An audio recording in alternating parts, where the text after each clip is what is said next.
signs of mold illness no one should ignore. Does your roof leak? How much attention do you pay to the dampness in your home? This can easily lead to serious health problems. Toxic mold has a detrimental effect on human health, causing a wide range of symptoms like rashes, fatigue and vertigo. Unfortunately, many people misinterpret these symptoms because they aren't even aware of the toxic mold exposure. Sufferers usually believe they have a cold, flu or allergy. Dr. Jill explains that mold, mycotoxins and other air pollutants contribute to 50% of diseases. It's really important that you determine where does mold come from in order to prevent the development of severe symptoms. Affected areas. Mold develops everywhere, and it doesn't make any difference between fabric, wood or leather. You can even see it on sheetrock and insulation. It needs moisture and oxygen, which is why it's commonly found in the following areas: bathrooms and kitchens, under sinks and under refrigerators, dishwashers and washing machines.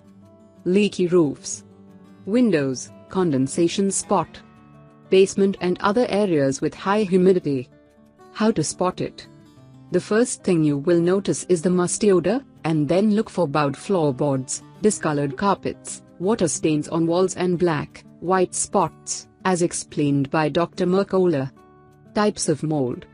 Mold grows in areas exposed to water damage. Dr. Mercola lists the most common types of mold that grow indoors. 1. Altern area. It's found in the upper respiratory tract and may trigger allergy-like symptoms. 2. Aspergillus. It grows in warm and damp climate, and is considered a common occupant of house dust. Aspergillus releases mycotoxins, triggering the development of lung infections.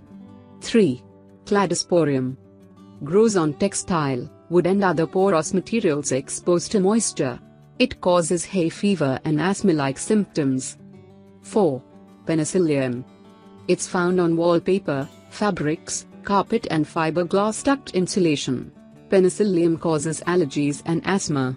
Some species release mycotoxins, and penicillin is the most common. 5. Stachybotrys. It's dangerous and toxic. Black mold releases mycotoxins and may lead to serious breathing difficulties and bleeding in lungs. It's not really common in homes, but may grow on wood and paper.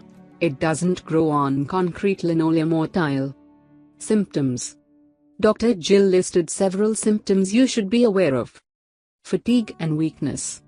Headache, light sensitivity. Poor memory, difficult word finding. Difficulty concentration. Morning stiffness, joint pain. Unusual skin sensations, tingling and numbness. Shortness of breath, sinus congestion or chronic cough. Appetite swings, body temperature regulation. Increased urinary frequency or increased thirst. Red eyes, blurred vision, sweats, mood swings, sharp pains. Abdominal pain, diarrhea, bloating. Tearing, disorientation, metallic taste in mouth. Static shocks. Vertigo, feeling lightheaded. If you still can't tell if you're exposed to toxic mold, go through the following questions. 1. Are there any musty odors? 2. Are there any discolored air vents or ceiling tiles? Is there any discoloration in your home? 3. Was your home flooded recently? 4. Are there any leaks in your roof? 5. Do you deal with shortness of breath? 6. Are you diagnosed with recurring sinus infections, respiratory infections of coughing? 7. Do you have any flu-like symptoms? 8. Are your symptoms worse on rainy days? 9. How often do you deal with a headache? 10. Are you tired and are there any rashes on your skin? Proper treatment. First, stay away from moldy area. Invest in high-quality air purifier to control the moisture in your home. Clean moldy surfaces. Call a professional to remove the mold if the patch is too big and your symptoms are serious. You should definitely call a professional if the mold is black. Consult a doctor if you have any of the symptoms. You can do a few tests and receive proper treatment. Try not to set up a diagnosis on your own. Consult a professional.